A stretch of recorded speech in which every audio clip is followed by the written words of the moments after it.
রাঙা মায়াবনে গিয়ে আহিরিকে শায়েস্তা করে সেখান থেকে একলব্যকে উদ্ধার করে নিয়ে আসলো।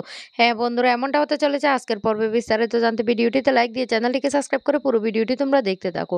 গল্পের শুরুতে আমরা দেখতে পারবো বৃন্দা সাত্তকীর সাথে ষড়যন্ত্র করতে থাকে আর বলতে লাগলো হাসপাতাল থেকে রাঙা ফিরে এলে রাঙা শাঁখা সিঁদুর সবকিছু মুছে ফেলতে হবে, ওকে বিধবা বানিয়ে দিতে হবে। ওকে যদি এই মুহূর্তে আমরা ছাই দিয়ে চেপে না ধরি তাহলে তাহলে আমরা কিছুতে এই সম্পত্তি ভোগ করতে পারবো না। সাত্তকী তখন বলতে লাগলো, বড় বৌদি তুমি এসব কি বলছো? তখনই বৃন্দা বলতে লাগলো, হ্যাঁ, আমি খোঁজখবর নিয়ে এসেছি। তোমার মাকে সুস্থ করতে হলে অনেকগুলি টাকার প্রয়োজন। আর সেই টাকাগুলি আমি দেব। তখনই এ কথা শোনার সাথে, সাথে ময়না বলতে লাগলো, বড় বৌদি তুমি এত টাকা কোথায় পাবে? তখন বৃন্দা হাসতে থাকে আর তার বয়ফ্রেন্ডের কথা ভাবতে থাকে। বয়ফ্রেন্ডের সাথে সে কি করেছিল? বয়ফ্রেন্ডের হাত ধরে সে বলেছিল সে নাকি তার হাত ধরে মহারানী হয়ে থাকতে চায়। আর তখন হাসতে থাকলে সাত্তকী তখন বলতে লাগলো, ও বড় বৌদি তোমাকে কি জিজ্ঞেস করছে? এতগুলি টাকা তুমি কোথায় পাবে? তখনই সেই বৃন্দা বলতে লাগলো, তুমি এ নিয়ে একদম চিন্তা করো না, টাকার ব্যবস্থা আমি করে ফেলবো।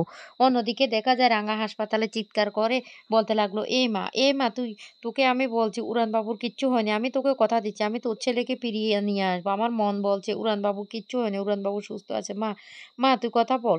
কিন্তু ও একলব্যের মা তখনও কিছু সাড়া দেয় না। এদিকে রাঙ্গার চিৎকার কান্না শুনতে হঠাৎ করে একলব্যর মায়ের চোখের পাতা নড়ে উঠে। তখনই রাঙ্গা বলতে লাগলো, এই দিদিভাই, এই পিসিমণি, দেখ তোরা দেখ, এক মা না, দেখ মায়ের সাড়া এসেছে। এ কথাটা বলতে তখন ওরাও ছুটে আসে আর ওরাও তখন দেখতে পায়। আর তখন ডাক্তারবাবু সেখানে এসে বলতে লাগলো, উনি কে? উনি এভাবে চিৎকার চেঁচামেচি করছেন কেন? আপনাদেরকে তো আমি বলেইছি রোগীর অবস্থা অনেকটাই খারাপ। প্লিজ আপনারা দয়া করে ওনাকে এখান থেকে নিয়ে যান। তখন পাঞ্চারি বলতে লাগলো, রাঙ্গা এখান থেকে চল, না হলে মাকে সে সুস্থ করা যাবে না। রাঙ্গা তখন বলতে লাগলো, পিসিমণি তোরা বুঝতে পারছিস না কেন? ও মা একটু আগে সাড়া দিয়েছে, তোদেরকে আমি বলেছি না তোরা দেখতে পাসনি? তখন পাঞ্চারি বলতে লাগলো, হ্যাঁ হ্যাঁ আমরা দেখতে পেয়েছি। তখন বলতে লাগলো, মাকে আমি সুস্থ করবো, এ মা তুই বিশ্বাস কর, মা তোকে সুস্থ হতে হবে। এই বলে রাঙ্গা খুব কান্নাকাটি করতে থাকে। এদিকে পিসিমণি আর পাঞ্চারি ধরে রাঙ্গাকে সেখান থেকে নিয়ে আসে আর বলতে লাগলো রাঙ্গাকে বাড়ি নিয়ে যেতে হবে। এদিকে বৃন্দা তখন বলতে লাগলো, টাকার ব্যবস্থা আমি করে ফেলবো। অন্যদিকে দেখা যায় সভ্য তখন বাড়ি ফিরে আসে আর এসে বলতে লাগলো, সাত্তকী আমি 2 লাখ টাকার মতো ব্যবস্থা করতে পেরেছি। তুই তুই কিছু টাকা দে না রে মাকে, তোর অ্যাকাউন্টে তো অনেকগুলি টাকা আছে। তখনই ইশারা করে বৃন্দা বলতে লাগলো টাকা না দেওয়ার জন্য। সাত্তকী তখন বলতে লাগলো, হ্যাঁ দাদা, আমার অ্যাকাউন্টে তো অনেক টাকা ছিল, সেটা তুইও জানিস। কিন্তু টাকাগুলি এখন আর নেই। জানিস তো আমার একটা বাজে স্বভাব আছে। আর সেই স্বভাবের জন্য আমি সমস্ত টাকা উড়িয়ে দিয়েছি। তখনই সভ্য বলতে লাগলো, কি বলছিস রে ভাই? মাকে তাহলে আমরা বাঁচাতে পারবো না। আরে আমাদের মায়ের আজকে এমন অবস্থা, তুই যদি কিছু টাকা ব্যবস্থা করে দিতি তাহলে তো মাকে আমরা সুস্থ করতে পারতাম। না হলে তো মা মরে যাবে। তখনই বৃন্দা বলতে লাগলো, এই সভ্য তুমি কেন টাকার জন্য চিন্তা করছো? টাকার ব্যবস্থা আমি করে ফেলবো। তুমি চিন্তা করো না। সভ্য তো কথা তখন বলতে লাগলো, বৃন্দা তুমি এতগুলো টাকা কোথায় পাবে? তখনই বলতে লাগলো, আমার এক পরিচিত বন্ধু আছে। ওকে বলবো কিছু টাকা দেওয়ার জন্য। তবে প্রয়োজনে কিন্তু কিছু তো আ দিতে হবে। এ কথাটা বলতে সভ্য তখন বলতে লাগলো, "কি? কি দেবো?" তখন বলতে লাগলো, "ওকে তো ভরসা দেওয়ার মতো কিছু দিতে হবে।" সভ্য তখন বলতে লাগলো, "বলো আমরা টাকাটা ফেরত দিয়ে দেবো।" তখনই বৃন্দা বলতে লাগলো, না সভ্য, এসব কথা বললে তো হয় না। বাড়ি, গয়না বা কিছু তো দিতে হবে। না হলে কোন ভরসায় আমাদেরকে টাকাটা দেবে বলো?" তখনই ই সব্য বলতে লাগলো, "কি বলছো বৃন্দা?" বৃন্দা তখন বলতে লাগলো, "সেইজন্যই তো বলছি। তুমি এ নিয়ে টেনশন করো না তো, মায়ের টাকার ব্যবস্থা আমি করে ফেলবো। তুমি এ এখন এখান থেকে যাও।" অন্যদিকে দেখা যায় রাঙ্গাকে বাড়ি নিয়ে আসে পাঞ্চারি আর একলব্যের মা। আর তখনই ময়না সেখানে চলে আসে। ময়না এসে বলতে লাগলো, এই রাঙ্গা তোর অভিনয়টা শেষ হয়েছে?" তখনই এই কথা শুনে পিসিমণি বলতে লাগলো, "এসব কি ধরনের কথাবার্তা ময়না?" ময়না তখন বলতে লাগলো, "যেটা সত্যি সেটা। এবার তো আমাদেরকে আমাদের নিয়মগুলো পালন করতে হবে।" পিসিমণি তখন বলতে লাগলো, কিসের নিয়ম? কিসের নিয়ম? তখনই বলতে লাগলো, কিসের নিয়ম? আরে একলব্য গত হয়েছে আজকে ৩ দিন হয়ে গেছে। একলব্য তো কাজকর্ম করতে হবে। সেই জন্য রাঙা শাঁকা-ফলা সিঁদুরগুলি তো মুছে ফেলতে হবে। এই কথাটা বলতে তখন রাঙা চিৎকার করে বলতে লাগলো, মেজো বৌদি একদম ভালো হচ্ছে না। তুই এসব কি বলছিস রে? কি বলছিস তুই এসব? তখনই সাত্তকী সেখানে এসে বলতে লাগলো, কেন ময়না? কেন তুই এই শাঁখা সিঁদুর পরে আরো কি ঘুরে বেড়াবি? আমাদের বাড়িতে ছোট ছেলে-মেয়েরা আছে। এই তো পাশের বাড়ির কাকার ছেলে মারা গিয়েছে। আর ওরা কাজকর্ম সেরে নিয়েছে। আর পাড়া প্রতিবেশীরা এখন আমাদেরকে নিয়ে নানান কথা তুলছে। সেইজন্য তোকে এই কাজগুলো করতে হবে। এই কথাটা বলতে তখন রাঙা দেখতে পায় বৃন্দা দাঁড়িয়ে আছে। রাঙা তখনই বলতে লাগলো, এই কথাগুলি না ওদের মাথায় বড় মাথাটা ঢুকিয়েছে। তখন বৃন্দা বলতে লাগলো, হ্যাঁ, আমি ঢুকিয়েছি। তাতে তোর অসুবিধাটা কোথায় বল?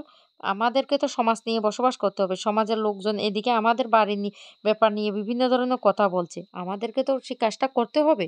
এই ময়না ওকে ধরতো, ও এমনিতে কোনো কথা শুনবে না। ওকে ওকে বাইরে নিয়ে গিয়ে আমাদের এই কাজগুলো করতে হবে। ওকে ধর। এই বলে যখনই রাঙাকে ধরে টানাটানি করতে থাকে তখন রাঙা চিৎকার করতে থাকে। পিসিমণি তখন বলতে লাগলো, "খবরদার, খবরদার বৃন্দা ভালো হচ্ছে না আমি বলে দিচ্ছি।"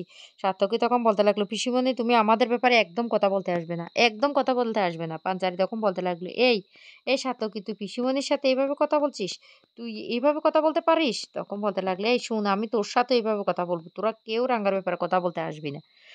অন্যদিকে দেখা যায় আহিরি সেই মায়াবনে নিয়ে গেছে একলব্যকে। আর সেখানে বলতে লাগলো, "একলব্য আমি জানি তোমার জ্ঞান ফিরে আসবে আজ না হয় কাল। আর আমি আমি সেইজন্য অপেক্ষা করব। তারপর তুমি আর আমি একসাথে থাকবো। তোমাকে আমার কাছ থেকে আর কেউ কেড়ে নিতে পারবে না। তোমার জন্ম হয়েছে শুধু আমার জন্য। আর তুমি তো রাঙাকে পছন্দ করতে কারণ রাঙা গ্রামের মেয়ে।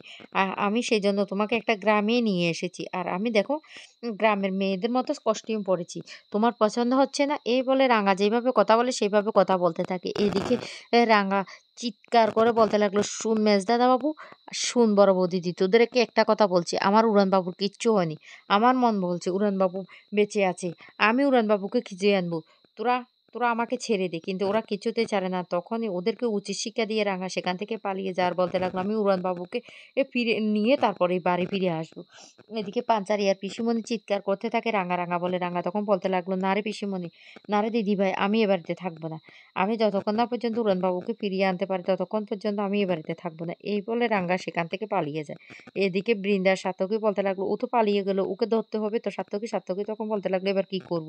রাঙা এদিকে তীর ধনুক নিয়ে পাগলের মতো করে ছুটতে থাকে সে পুজো প্যান্ডেলের ওখানে। আর পুজো প্যান্ডেলের ওখানে গিয়ে ভালো করে তদন্ত করে দেখতে পায় যে সেখানে একলব্য মারা যায়নি। আর তখনই রাঙা বলতে লাগলো, "আমাকে আহিরি দিদিকে খুঁজতে হবে। আহিরি দিদিকে খুঁজে তারপর আমাকে উড়ানবাবু কোথায় আছে সেটা বের করতে হবে। আমার মনে হচ্ছে আহিরি দিদি উড়ানবাবুকে নিয়ে পালিয়ে গেছে।" এদিকে আহিরি তো খুব আনন্দে সেই একলব্যকে নিয়ে মায়াবনে পড়ে আছে। এক পর্যায়ে খুঁজতে, খুঁজতে আহিরির ঠিকানা পেয়ে যায় রাঙা মায়াবনে। আর সেখানে চলে যায় রাঙা। রাঙাকে দেখে তো রীতিমতো ভয় পেয়ে যায় আহিরে। আর তখনই রাঙা বলতে লাগলো, "কি ভেবেছিস? কি ভেবেছিস তুই উড়ানবাবুকে নিয়ে লুকিয়ে যাবি? তোকে আমি খুঁজে বের করতে পারবো না। তুই যেখানে পালাস না কেন তোকে আমি খুঁজে বের করব।" এই বলে তীর-ধনুক তাক করে বলতে লাগলো, "শোন আহিরি দিদি, এবার আর আমার হাত থেকে আর তোকে আমি বাঁচতে দেব না। আমি আর তোকে বাঁচতে দেব না। অনেক জ্বালিয়েছিস তুই। শেষ পর্যন্ত উড়ানবাবুকে নিয়ে তুই এতদূর পর্যন্ত চলে এসেছিস। তোকে আমরা কিছুতে ছাড়ব না।" এই বলে তীর-ধনুক নিয়ে এর সাথে পুলিশ নিয়েও নিয়ে আসে। আহিরি তখন সেখান থেকে আর পালিয়ে যেতে পারে না। তারপরে রাঙা একলব্যকে নিয়ে সেখান থেকে বাড়ি ফিরে আসে। আর একলব্যকে দেখে তো রীতিমতো সবাই চমকে যায়। আর সবাই বলতে লাগলো, একলব্য, একলব্য বেঁচে আছে?"